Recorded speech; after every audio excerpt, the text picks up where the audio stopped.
Halo, perkenalkan saya Hermawan. Di sini saya akan menjelaskan mengenai basis data.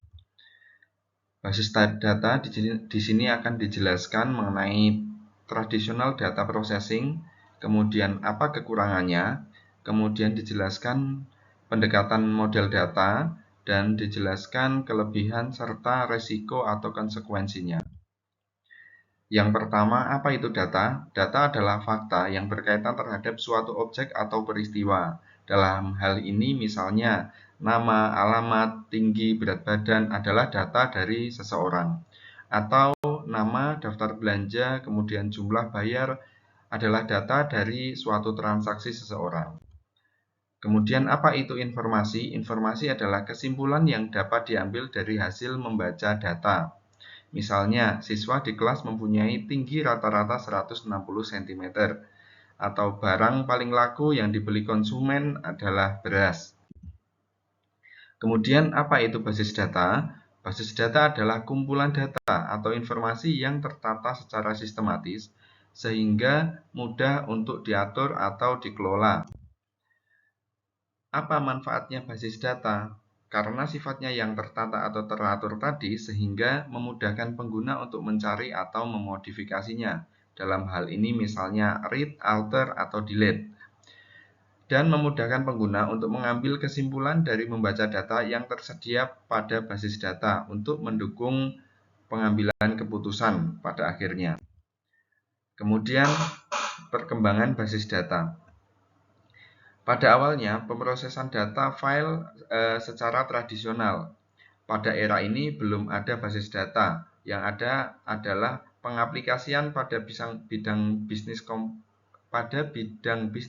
komputer mengedit dan menyimpan data dalam file yang berukuran cukup besar. Kerugian dari file processing system dibanding dengan database atau pendekatan data model. Yang pertama, program data dependence. User harus mengelola suatu file tertentu untuk setiap divisi yang berkaitan misalnya. Kemudian terdapat duplikasi data. Tidak selalu, tetapi cenderung terdapat duplikasi data karena aplikasi mempunyai data masing-masing, maka akan ada kemungkinan data yang berbeda yang disimpan pada setiap file. Kemudian data sharing yang terbatas. Karena pendekatan adalah file processing, maka data akan sulit dapat dibaca dengan aplikasi selain aplikasi bawaan. Kemudian sulit dikembangkan. Agar aplikasi lain dapat membacanya, maka butuh waktu untuk mengkonfigurasi atau mengembangkannya. Membutuhkan usaha yang cukup besar untuk melakukan pemeliharaan.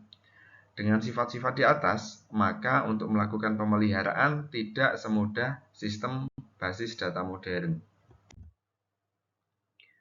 Pendekatan data model. Data model adalah sistem penggambaran keterkaitan antara data. Di sini ada beberapa istilah, misalnya entitas adalah suatu objek atau peristiwa yang memiliki data. Kemudian atribut adalah cara menuliskan data terhadap suatu objek atau peristiwa, misalnya cara menuliskan nama customer. Kemudian selanjutnya adalah instance, adalah data apa saja yang dapat ditarik dari suatu objek atau peristiwa.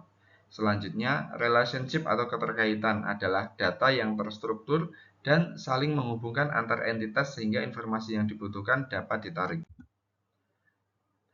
Basis data relasional atau relational database.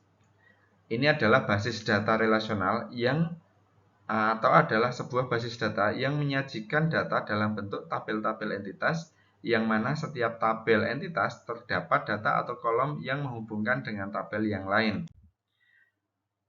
Kemudian ada lagi database management system. Apa itu? Yaitu software system yang memungkinkan user untuk melakukan baca tulis dan hapus basis data secara mudah dan sistematis. Kelebihannya apa? Kelebihannya adalah data sharing. Data sharingnya cukup mudah sehingga cukup sharing akses, kemudian user dapat membaca data yang tersedia di dalam basis data. Data dapat diakses oleh berbagai aplikasi dibanding dengan file yang hanya dapat diakses oleh aplikasi tertentu saja. Kemudian meminimalisir duplikasi data dan meningkatkan kekonsistenan data. Konsekuensi apabila kita menggunakan database management system terhadap sistem yang telah ada sebelumnya. Pertama, organisasi memerlukan seseorang atau yang mempunyai keterampilan dalam hal mendesain dan mengimplementasikan basis data. Data harus ada dan harus ada seseorang sebagai administrator basis data untuk mengelolanya.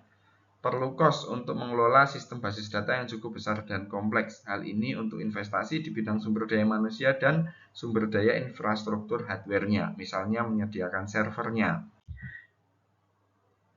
Itu saja yang bisa dijelaskan dari konsep basis data dari saya. Terima kasih. Assalamualaikum.